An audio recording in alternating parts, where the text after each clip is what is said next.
आज महाविकास आघाड़ी की बैठक अमित शाह का क्या बोला आपने? सर, अमित शाह का एक बयान कल उन्होंने बयान दिया है कि उद्धव ठाकरे और 2014 के पहले जो सरकार थी उन्होंने क्या काम किया, इसकी एक सूची लेकर आई है। हमारे कार्यकर्ता ओपन डिबेट के लिए तैयार है, कुछ काम नहीं जरूर आप हम डिबेट करने के लिए तैयार है। पूरा 10 साल का हिसाब, पूरा 10 साल का प्रधानमंत्री, गृहमंत्री अपने कितना काला ब्लैक मनी, काला धन सरकारें गिराने के लिए, शिवसेना राष्ट्रवादी कांग्रेस तोड़ने के लिए, विधायक सांसद को खरीदने के लिए, ये पूरा हिसाब आप लेके आइए। हम भी डिबेट को तैयार है। आपने क्या किया क्या नहीं किया पूरा लेखा जोखा हमारे लोग भी देने को तैयार है। महाराष्ट्र में आकर मनोरंजन मत करिए। आप राज्य में आते हमारे और लोगों का मनोरंजन करते, लोग एंजॉय करते हैं, लेकिन तालियां नहीं बजाते। ठीक है, आपको पता चलेगा 2024 में क्या है।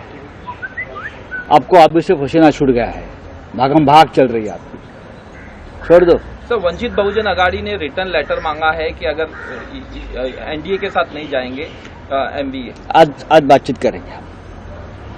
किसी को हमारे कमिटमेंट के बारे में शंका आशंका निर्माण होने की जरूरत नहीं है। हम कमिटमेंट वाले लोग हैं। कुछ लोग इनडायरेक्ट बीजेपी को मदद करना चाहते हैं, इनडायरेक्ट, जैसे उत्तर प्रदेश में मायावती जी है, बहन जी है, उसके बारे में बोलते। महाराष्ट्र में भी कुछ लोगों के बारे में ये बात लोग हमेशा बोलते हैं। कुछ लोग आरएसएस का छुपा एजेंडा लेकर काम करते हैं। हम उसके साथ भी लड़ने वाले हैं, हम लड़ेंगे। प्रकाश आंबेडकर जी महाविकास आघाड़ी के हमारे सदस्य है, सम्मानीय नेता है। आज प्रकाश आंबेडकर जी, शरद पवार जी, उद्धव ठाकरे जी, कांग्रेस के वरिष्ठ नेता, हम सब बैठकर वंचित बहुजन आघाडी से बातचीत करेंगे। ज्यांच्याबरोबर गेले 370 संदर्भात ते त्यांच्या मांडीला मांडून बसलेत, कुठेतरी लाज वाटली पाहिजे असं अमित शाह म्हणतात। लाज तुम्हालाच वाटली पाहिजे बरं का। खरं म्हणजे हा अमित शाह महाराष्ट्रामध्ये येतात आणि महाराष्ट्रातल्या जनतेचे मनोरंजन करतात। कधी मोदीजी येतात, कधी अमित शाह येतात आणि या राज्याच्या जनतेचं मनोरंजन करतात। काय म्हणाले म्हटलं आपण, ते परत सांगा मला। की ज्याच्याबरोबर गेले त्यांच्या मांडीला मांडून लावून बसलेत, त्यांना कुठेतरी लाज वाटली पाहिजे। 70 कलम असतील अशा अनेक गोष्टी। 370 कलम आपण काढलं आणि त्याला शिवसेनेनं पाठिंबा दिला होता। आम्ही तेव्हा त्यांच्याबरोबर नव्हतो, तरी आम्ही त्यांना 370 कलमाच्या बाबतीत पाठिंबा दिला होता। अमित शहानी आपलं स्मरणशक्ती जरा व्यवस्थित करून घेतली पाहिजे। नंबर 1, 370 कलम काश्मीरमध्ये काय दिवे लावलेत ते सांगा। काश्मीरी पंडित आले का?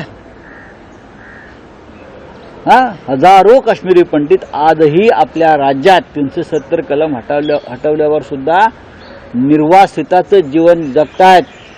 त्यांचा आक्रोश आपल्या कानापर्यंत जात नाही। तुम्हाला लाज वाटली पाहिजे, लाज तुम्हाला वाटली पाहिजे। काश्मीरचं नाव घेण्याची तुमची लायकी नाही। आजही रोज 2 किंवा 4 लष्करी जवान आमचे शहीद होत आहेत। 370 कलम हटवून तुम्ही काय केलं? लाज तुम्हाला वाटली पाहिजे। आपण सर्जिकल स्ट्राईकच्या बाबतीमध्ये आपण लोकांशी खोटं बोललेला, अशा प्रकारचा सर्जिकल स्ट्राईक झाला का याच्यावर शंका आताही निर्माण होत आहेत, बरं का? लाज तुम्हाला वाटली पाहिजे। आजही काश्मीरची जनता, काश्मीरचा तरुण हा बेरोजगार आहे। काश्मीरमधली बेरोजगारी ताबडतोब दूर होईल 370 कलम हटवल्यावर, बरं का? काय झालं? काही झालं नाही। आजही काश्मीरी मुलं, तरुण हे अस्वस्थ आणि अस्थिर आहेत। लाज तुम्हाला वाटली पाहिजे। अखंड हिंदुस्तान करू, पाक व्याप्त काश्मीर आम्ही आणू हिंदुस्तानमध्ये, हे 2014ला आपली घोषणा होती, 2019ला आपली घोषणा होती। काय केलं तर आपण? लाज तुम्हाला वाटली पाहिजे।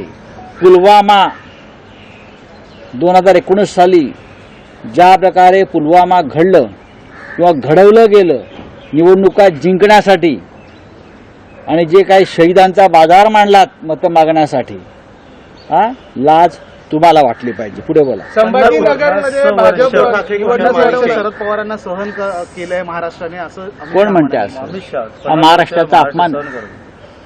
हा महाराष्ट्राचा अपमान आहे. खरं म्हणजे शरद पवारांनी ज्यांना सहन केलं ते अजित पवार, हसन मुश्रीफ, प्रफुल्ल पटेल, ज्यांच्यावर भ्रष्टाचाराचे प्रचंड आरोप आहेत. भ्रष्टाचाराचं ओझं घेऊन ते तुमच्या पक्षात गेले याच्याबद्दल आम्ही, आणि त्यांना तुम्ही स्वीकारलं ते ओझं आणि सहन करताय त्याबद्दल आम्ही अमित शहांचे आभारी आहोत. उद्धव ठाकरे यांना आदित्य ठाकरेंना मुख्यमंत्री करत होता असं टोला देखील लागला अमित शहा. झालं असले कसले टोले ते काय गल्लीतलं क्रिकेट खेळतात ते टोले मारले. आम्ही एकच टोला मारू. हा बोला. संभाजीनगरमध्ये गेल्या अनेक काळ शिवसेनेचा उमेदवार होता. शिवसेनेचा होता, शिंदे गटाचा नव्हता किंवा शिंदे सेनेचा नव्हता. संभाजीनगरची जागा आम्ही लढत आहोत. शिवसेना, खरी शिवसेना आम्ही लढणार आणि आम्ही जिंकणार. आता ही जी काय त्यांची अमित शहाने निर्माण केलेली गँग आहे, वेगळी टोळी, त्यांच्याकडून जर जागा त्यांनी काढून घेतली असेल तर तो त्याच्याशी आमचा काय संबंध? त्याच्यावर त्यांना लाज वाटली पाहिजे जे त्यांच्याबरोबर आहेत त्यांना. पण संभाजीनगरची जागा ही माननीय उद्धव ठाकरे यांच्या नेतृत्वाखालची शिवसेना ही लढणार आणि जिंकणार. मात्र अमित शहा आहेत ज्या शिवसेनेच्या भाजप घेत आहे आणि हेच कारण आहे का की शिंदे गटाच्या शिंदे टोळीच्या, शिंदे गँगच्या त्या जागा ते घेत आहेत, आमच्या नाही. आम्ही महाराष्ट्रामध्ये ज्या आमच्या जागा आहेत परंपरेने त्या लढतोय आणि त्या आम्ही जिंकू. कोल्हापूरची जागा ही सोडण्यात आली आहे काँग्रेसची चर्चा, आणि त्या बदल्यात सांगलीच्या जागेवर शिवसेनेचा उमेदवार असेल. मात्र सांगलीचा मतदार हा नेहमी काँग्रेसचा मतदारसंघ होता. असं कोल्हापूरचा मतदार हा सुद्धा शिवसेनेचाच मतदार होता ना. मतदार हा कोणाचा नसतो, मतदार हा एका विचारानं काम करतो. सांगलीमध्ये 2014 साली काँग्रेसचा पराभव झालेला आहे, आपल्याला माहितीसाठी सांगतो, 3.5 लाख मतांनी. 2019ला तिथे काँग्रेसचा उमेदवार नव्हता, काँग्रेस लढली नाही. तेव्हा तुमच्याकडे माहिती करेक्ट करून घ्या. 2019ला सांगलीमध्ये काँग्रेसचा उमेदवार नव्हता. मी आता त्याच्यावरती कोण लढणार सांगितलं, पण काँग्रेसचा तो आता मतदारसंघ राहिलेला नाही. मात्र कोल्हापूर हा सातत्याने 30 वर्ष शिवसेना लढते.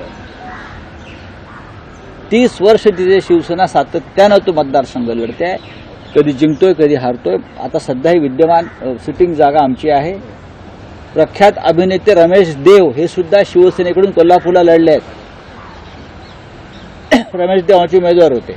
सर, एक महत्वपूर्ण बात सामने आ रही है जहां पे शिंदे गुट के जो दीपक केसरकर है उन्होंने ये क्लेम किया है कि रश्मि ठाकरे जी और आदित्य ठाकरे पीएम को मिले थे, उसके साथ कभी मिले?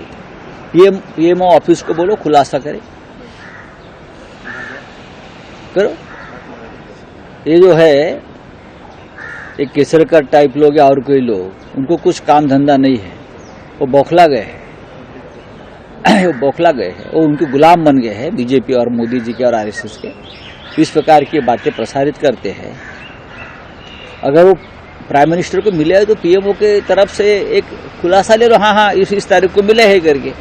और क्यों मिलना है? हम नहीं मिलेंगे किसी को, क्या जरूरत है? त्यांचं म्हणणं देखील आहे की कुठंतरी आता त्यांना त्यांची ताकद कळालेली आहे. काय कोणाची ताकद? दीपक केसरकरची ताकद आहे का? दंडावर बेडक्या नाहीत त्याच्या. हा मोती तलावचा डोमकावळा सावंतवाडीतल्या, हा डोमकावळा बसला का लोक हाडहाड करतात. या डोमकावळा आमची ताकद दाखवतो का त्याची ताकद दाखवतोय का? सावंतवाडीत निवडून या म्हणावं, हिंमत असेल निवडणुकीला उभे राहा. उगाच पकपक करू नका बदकासारखी. ठीक आहे, चला. तर महाविकास आघाडीची बैठक आहे, काय अंतिम मसुदा तयार होईल असं वाटतंय का आज? आणि दुसरीकडे प्रकाश आंबेडकरांनी ज्या पद्धतीने पत्र दिलेलं आहे, देऊ त्यांना. बघा, प्रकाश आंबेडकरांचं पत्र आपण वाचायचं असतं. ते उत्तम वक्ते आहेत, उत्तम लेखक आहेत.